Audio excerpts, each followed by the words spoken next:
Hello दोस्तों, आज जो टॉपिक पढ़ेंगे उसका नाम है मेल रिप्रोडक्टिव सिस्टम।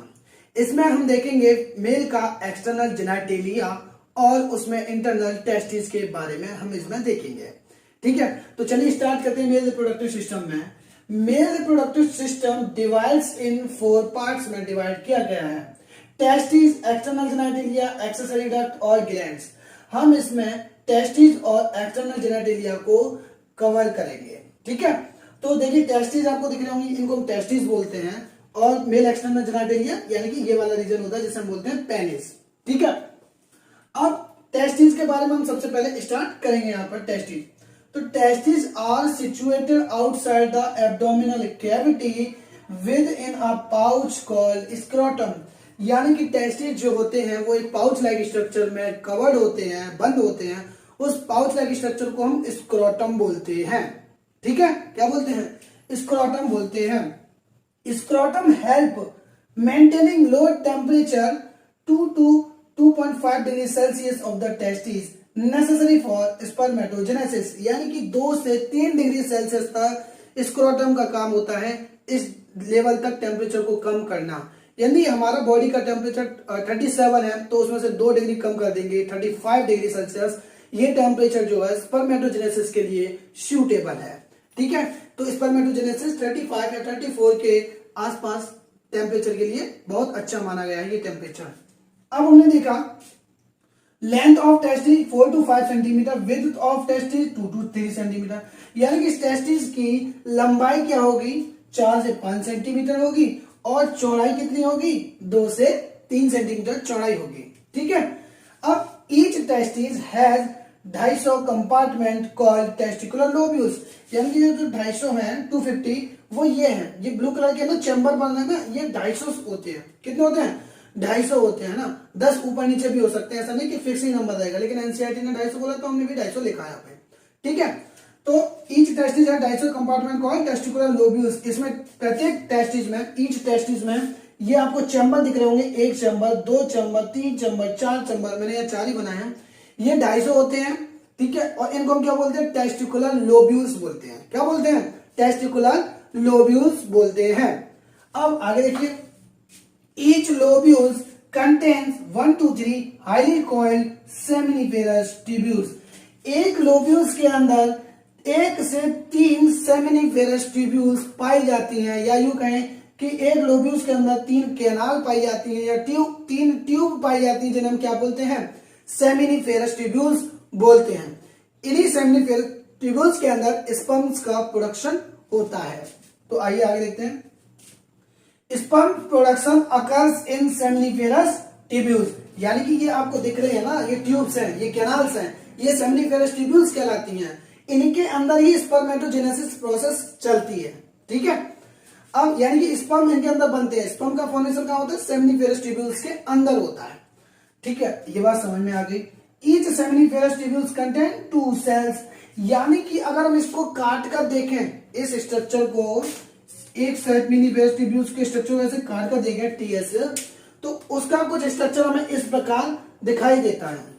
ठीक है, तो इसमें 1 seminiferous tubules, 2 seminiferous tubules, 3 seminiferous tubules. अगर 3 है तो एक किस में बंद होंगी? एक टेस्टिकुलर लोब्यूल्स में होती है बंद।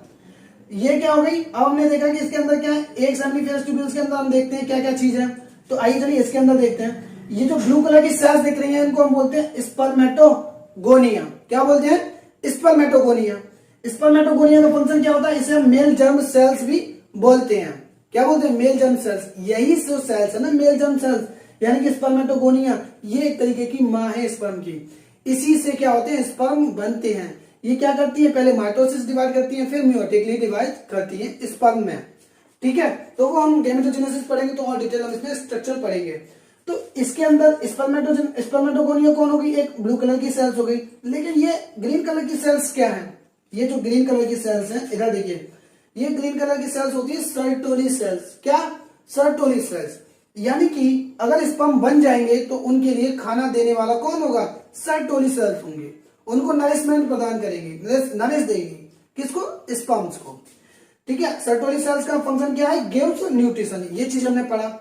फिर इसके सेमिनिफेरस के ट्यूब्यूल्स के बाहर, सेमिनिफेरस ट्यूब्यूल्स के बाहर कुछ सेल्स पाई जाती हैं जिन्हें हम बोलते हैं इंटरस्टिशियल सेल्स बोलते हैं। और ये सेल्स किसमें मौजूद होती है? इंटरस्टिशियल स्पेस में। यानी कि ये वाला जो स्पेस है ना, पूरा स्पेस सेमिनिफेरस ट्यूब्यूल्स के बाहर वाला स्पेस जो है वो क्या कहलाएगा? इंटरस्टिशियल स्पेस कहलाता है। इसी इंटरस्टिशियल स्पेस में कौन सी सेल होंगी? या तो इंटरस्टिशियल सेल्स होंगी या इन्हीं को हम बोलते हैं लेडीज सेल्स। क्या बोलेंगे? Leydig cells. और लेडीज सेल्स में तो भैया आक्रामकता बहुत होती है, यानी कि एग्रेसिवनेस, गुस्सा बहुत जल्दी हो जाती है। तो इसीलिए आपको यहाँ से याद ये रखना है कि लेडीज सेल्स किसके काम आती हैं? ये प्यूबरिटी के समय मेल में क्या रिलीज करती हैं? टेस्टोस्टेरोन नामक हार्मोन रिलीज करती हैं, जिसे हम एंड्रोजन भी बोलते हैं। क्या रिलीज करेंगे? Testosterone hormone. और ये टेस्टोस्टेरोन हार्मोन क्या करता है? मेल में एग्रेसिवनेस को बढ़ाता है। यानी कि आपने देखा होगा प्यूबरिटी के समय पे मेल में क्या होती है? एग्रेसिवनेस ज्यादा आ जाती है। वो किसकी वजह से आती है? टेस्टोस्टेरोन नामक हार्मोन की वजह से आती है। ठीक है, ये चीज समझ में आ गई। अच्छा, आप लोगों ने केस देखा होगा, जो बैल होते हैं ना, बैल, उसमें उनके क्या है? टेस्टिस को क्रश कर दिया जाता है। क्या कर दिया जाता है? क्रश कर दिया जाता है, जिससे क्या होता है कि उनमें ये जो सेल्स होती है ना, लेडीज सेल्स, वो खराब हो जाती हैं और वो क्या है? टेस्टोस्टेरोन हार्मोन रिलीज नहीं कर पाती हैं।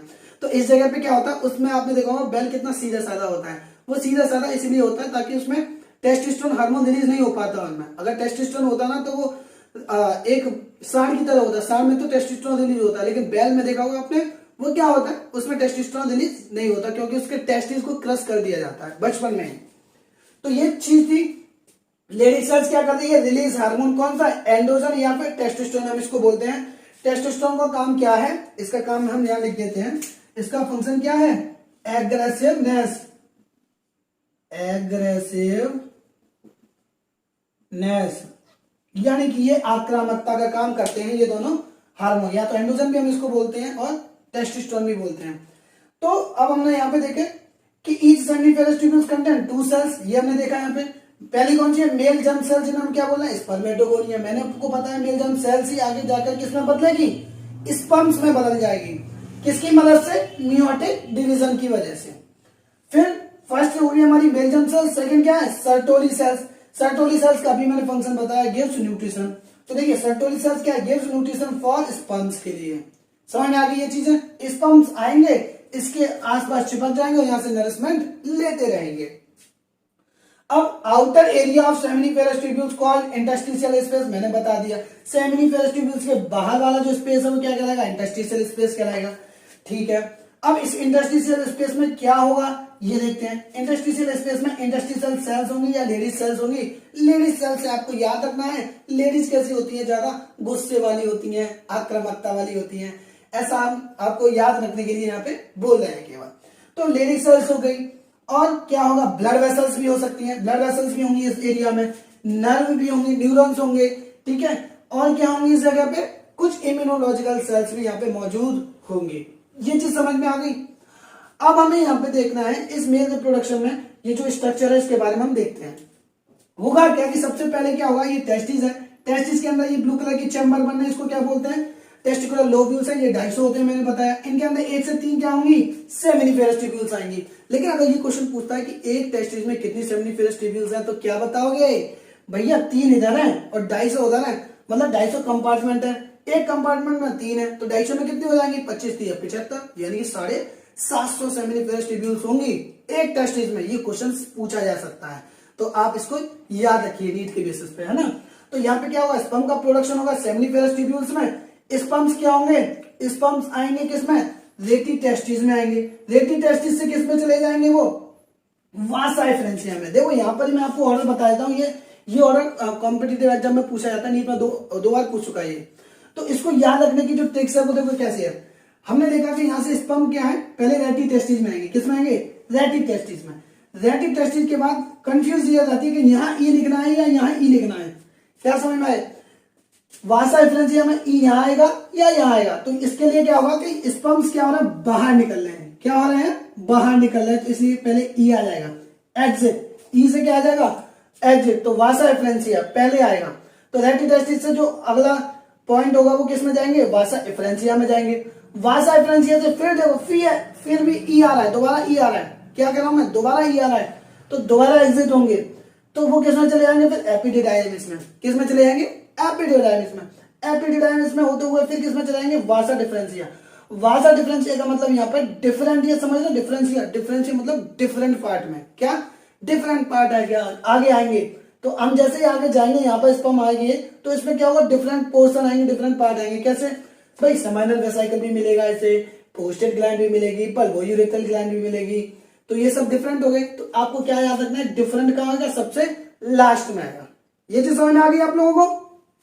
अब होगा क्या कि ये सेमिनल वेसिकल अपना काम करेंगी, ये सारी ग्लैंड्स क्या करती हैं आपस में कुछ रिलीज, जैसे प्रोस्टेट ग्लैंड आपको दिख रही है, ये प्रोस्टेट ग्लैंड तो केवल स्पर्म्स की मोटिलिटी को कंट्रोल करती है। जैसे स्पर्म्स को कितनी जल्दी बाहर आना है या कितनी देर में बाहर आना है, तो वो कौन देखता है, प्रोस्टेट ग्लैंड देखती है। अगर कभी भी कैसे, जैसे किसी को क्या कुछ डिजीज होती है जैसे इमेच्योर, जिसमें स्पर्म्स क्या है जल्दी बाहर आ जाते हैं ना, स्पर्म जल्दी बाहर आते हैं, उसमें क्या होता है, ये प्रोस्टेट ग्लैंड क्या होती है, खराब हो जाती है। क्या होती है, खराब हो जाती है। इसलिए क्या हो जाते हैं, स्पर्म जो है जल्दी बाहर आ जाते हैं। तो यहां से स्पर्म सेमिनल वेसिकल से कुछ फ्लूइड रिलीज होता है, जैसे कैल्शियम, फ्रक्टोज, ये सारी चीजें रिलीज कर दी जाती है सेमिनल प्लाज्मा में। ठीक है, तो होगा क्या कि यहां से ये आएंगे और जिसे हम सीमेन बोलते हैं, सीमेन में सेमिनल प्लाज्मा भी होता है और क्या होता है, उसमें स्पर्म भी होते हैं। किसमें, सीमेन में। तो ये सीमेन आएगा इस रास्ते से होता हुआ। और एक क्वेश्चन यहाँ पे ये पूछता है कि जो मेल है ना, मेल, उसमें स्पर्म वाला और जो टॉयलेट करने वाला रास्ता वो दोनों एक ही है, यानी कि यूरिनरी ट्रैक्ट वाला और स्पर्म का जो ट्रैक्ट है वो एक ही है। किसमें, पेनिस में। लेकिन वेजाना में ऐसा नहीं होता, उनमें अलग अलग ट्रैक्ट होते हैं। उसमें क्या होता है, एग वाला जो पोर्शन आएगा वो अलग आता है और जो यूरिनरी वाला होता है वो अलग ट्रैक्ट, अलग ओपनिंग होती है। इन दोनों की अलग अलग ओपनिंग होती है। ठीक है, और यहां से धीरे धीरे स्पर्म्स क्या होते हैं, बाहर आ जाते हैं। और जो ओपनिंग होती है ना यूरेथ्रा, उसकी यूरेथ्रा की, उसे हम बोलते हैं यूरेथ्रल मीएटस बोलते हैं। और इस पोर्शन को यहां से लेके यहां से इस पोर्शन को हम बोलते हैं ग्लांस पेनिस बोलते हैं। और इसके ऊपर एक लेयर होती है, स्किन होती है, हम उसको फॉर स्किन बोला जाता है। तो आई होप ये वीडियो आपको पसंद आई होगी। तो दोस्तों अगर पसंद आए तो लाइक तो कर देना यार, और शेयर करना और कमेंट भी करना, और हाँ, सब्सक्राइब जरूर करना।